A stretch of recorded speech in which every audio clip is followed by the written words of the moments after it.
आज जो ज़ियारत मुक़द्दसा माँ मरियम है, इस ज़ियारत का मौजू है, उन्वान है मुक़द्दसा माँ मरियम तसल्ली दिलगीरों की। क्या है ये मौजू? दोहराइए मेरे पीछे। मुक़द्दसा माँ मरियम क्या है? तसल्ली दिलगीरों की। थोड़ी सी और ऊंची आवाज में। शाबाश, जितनी जमात है आवाज गूंजनी चाहिए। मुक़द्दसा माँ मरियम क्या है? तसल्ली दिलगीरों की। तसल्ली दिलगीरों की।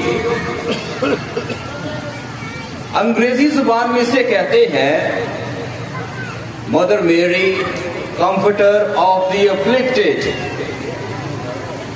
ये लफ्ज है तो अंग्रेजी जुबान का, लेकिन इस लफ्ज के अंदर बड़ी गहराई। आप किसी लुगत में या किसी किताब में या डिक्शनरी में इसका मतलब देखेंगे तो इसका मतलब दिलगीर बताया गया है। दिलगीर जो परेशान है, जो मायूस हो चुका है और जिसकी उम्मीद चली गई। लेकिन ये लफ्ज अपने अंदर, मैंने कहा कि ये बड़ा गहरा लफ्ज है।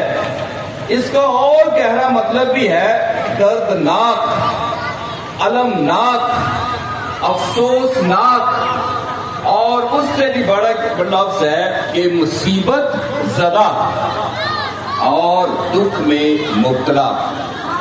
ये कई इस्तिलाहात हैं, ये कई अल्फाज हैं जो इस लफ्ज को बयान करते हैं।